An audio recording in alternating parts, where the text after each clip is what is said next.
ನಮ್ಮ ದೇಶ ಕಂಡ ಅಪ್ರತಿಮ ರಾಜರೊಬ್ಬರ ಕಥೆ ಇದು.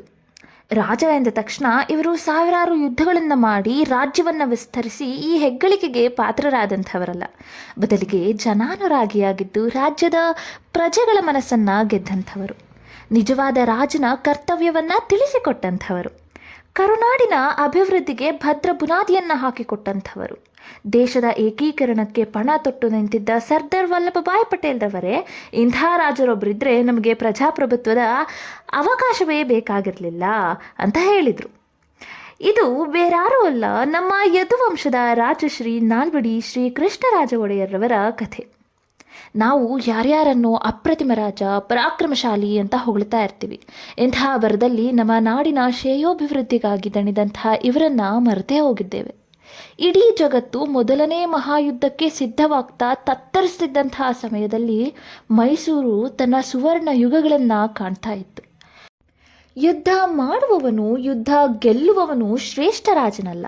ಯುದ್ಧ ಆಗದೇ ಇರೋ ರೀತಿ ತನ್ನ ಸಂಸ್ಥಾನವನ್ನು ಕಾಪಾಡ್ತಾರಲ್ಲ, ಅವರು ಶ್ರೇಷ್ಠ ರಾಜ. ಇಂತಹ ಹೆಗ್ಗಳಿಕೆ ನಮ್ಮ ರಾಜಶ್ರೀಯವರದ್ದು. ಇವರು ಕೊಡುಗೆ ನೀಡದೇ ಇದ್ದಂತಹ ಕ್ಷೇತ್ರವೇ ಇರಲಿಲ್ಲ.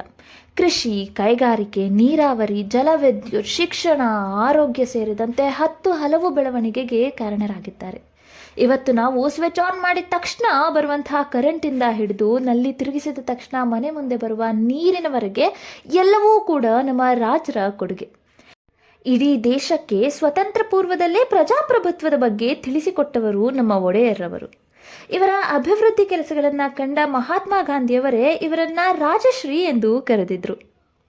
ಇವರ ತಂದೆ 10ನೇ ಚಾಮರಾಜ ಒಡೆಯರ್ರವರು, ತಾಯಿ ಕೆಂಪನಂಜಮ್ಮಣ್ಣಿ ವಾಣಿವಿಲಾಸ ಸನ್ನಿಧಾನ. ಇವರ ಶ್ರೇಷ್ಠ ಪುತ್ರರೇ ನಮ್ಮ ಕೃಷ್ಣರಾಜ ಒಡೆಯರ್ರವರು. ಇವರ 10ನೆಯ ವಯಸ್ಸಿನಲ್ಲಿ ತಂದೆ ಚಾಮರಾಜ ಒಡೆಯರ್ರವರು ಗಂಟಲು ನೋವಿನಿಂದಾಗಿ ಕೋಲ್ಕತ್ತಾದಲ್ಲಿ ಇಹಲೋಕವನ್ನು ತ್ಯಜಿಸ್ತಾರೆ. ಹೀಗಾಗಿ ಕೇವಲ 10ನೇ ವಯಸ್ಸಿಗೆ ಬಾಲಕ ಕೃಷ್ಣರಾಜ ಒಡೆಯರ್ರವರಿಗೆ ಫೆಬ್ರವರಿ 1, 1895 ವಿಜೃಂಭಣೆಯಿಂದ ಪಟ್ಟಾಭಿಷೇಕವನ್ನು ಮಾಡ್ತಾರೆ. ಮೈಸೂರು ಸಂಸ್ಥಾನದ 24ನೇ ರಾಜರಾದ ಇವರ ಪರವಾಗಿ ತಾಯಿ ವಾಣಿವಿಲಾಸರವರು ಮಗ ಪ್ರೌಢಾವಸ್ಥೆಗೆ ಬರುವ ತನಕ ರಾಜ್ಯವನ್ನು ಪೋಷಿಸ್ತಾ ಇರ್ತಾರೆ. ತನ್ನ ತಾಯಿಯ ಮಾರ್ಗದರ್ಶನದಲ್ಲಿ ಬೆಳೆದ ಇವರು ಒಬ್ಬ ಸಮರ್ಥ ಆಡಳಿತಗಾರರಾಗಿ ಮಾರ್ಪಾಡಾದರು. ಜೂನ್ 6, 1900 ಕಾಕ್ಯಾವಾಡ ರಾಜರಾದ ರಾಣಾ ಸಾಹೇಬರ ಮಗಳು ಪ್ರತಾಪಕುಮಾರಿ ದೇವಿಯನ್ನು ವಿವಾಹವಾದರು. ನಂತರ 1902 ಆಗಸ್ಟ್ 8ನೇ ತಾರೀಕಿನಿಂದ ಒಡೆಯರ್ರವರ ನೇರ ಆಡಳಿತ ಶುರುವಾಗತ್ತೆ. ಕೇವಲ ಮಾತಿಗಷ್ಟೇ ಇದ್ದ ಪ್ರಜಾಪ್ರತಿನಿಧಿ ಸಭೆಗೆ ಒಡೆಯರ್ರವರು ಹೊಸ ರೂಪವನ್ನೇ ಕೊಟ್ಟರು. 1923 ಹೊಸ ಕಾನೂನು ಜಾರಿ ಮಾಡಿ ಈ ಸಭೆಯನ್ನು ಶಾಸನಬದ್ಧ ಸಭೆಯನ್ನಾಗಿ ಮಾಡಲಾಗತ್ತೆ. ಇದಲ್ಲದೆ ನ್ಯಾಯ ವಿಧಾಯಕ ಸಭೆಯನ್ನು ತಾವೇ ಸ್ಥಾಪಿಸಿದ್ರು. ಇದು ಒಂದು ರೀತಿಯಲ್ಲಿ ಈಗಿನ ರಾಜ್ಯಸಭಾ ಹಾಗೂ ವಿಧಾನಸಭೆಯ ರೀತಿ ಕೆಲಸ ಮಾಡ್ತಾ ಇತ್ತು. ಮೈಸೂರು ರಾಜ್ಯ ಮೇಲ್ಮನೆ ಹಾಗೂ ಕೆಳಮನೆಗಳನ್ನು ಕೂಡ ಹೊಂದಿದ್ದಂತಹ ಪ್ರಥಮ ರಾಜ್ಯ ಆಯಿತು. ಇದಲ್ಲದೆ ಮಹಿಳೆಯರ ಸಬಲೀಕರಣಕ್ಕೆ ಮುಂದಾಗ್ತಾರೆ. ಮೊದಲ ಬಾರಿಗೆ ಮಹಿಳೆಯರಿಗೆ ಮತದಾನದ ಹಕ್ಕನ್ನು ಕೊಟ್ಟು ಪುಟ್ಟ ಪಟ್ಟಣಗಳಲ್ಲಿಯೂ ಸಹ ನಗರಸಭೆಗಳು ಆರಂಭವಾದವು.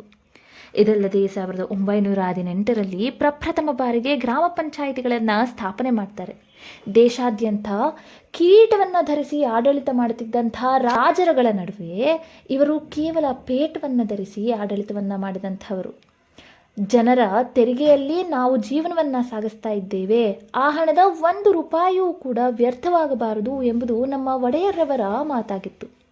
ಇಡೀ ದೇಶಾದ್ಯಂತ ಮೇರು ವ್ಯಕ್ತಿತ್ವಗಳಿಂದ ಹೆಗ್ಗಳಿಕೆಗೆ ಪಾತ್ರರಾಗಿದ್ದ ನಮ್ಮ ಒಡೆಯರ್ರವರ ಕೆಲಸವನ್ನು ನೋಡಿ ತಮ್ಮ ರಾಜ್ಯದಲ್ಲೂ ಕೂಡ ಅಳವಡಿಸಿಕೊಳ್ಳಲೇಬೇಕು ಅಂತ ನೂರಾರು ರಾಜರುಗಳು ಬಂದು ಕಲಿತುಕೊಂಡು ಹೋಗ್ತಾ ಇದ್ರು.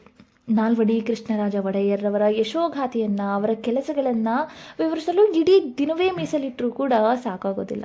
ಯದುವಂಶದ ರಾಜಶ್ರೀಯ ಬಗ್ಗೆ ಇನ್ನೂ ನನ್ನ ಮುಂದಿನ ವಿಡಿಯೋಗಳಲ್ಲಿ ಮತ್ತಷ್ಟು ಮಾಹಿತಿಯನ್ನು ತಿಳ್ಕೊತಾ ಹೋಗೋಣ. ಧನ್ಯವಾದ.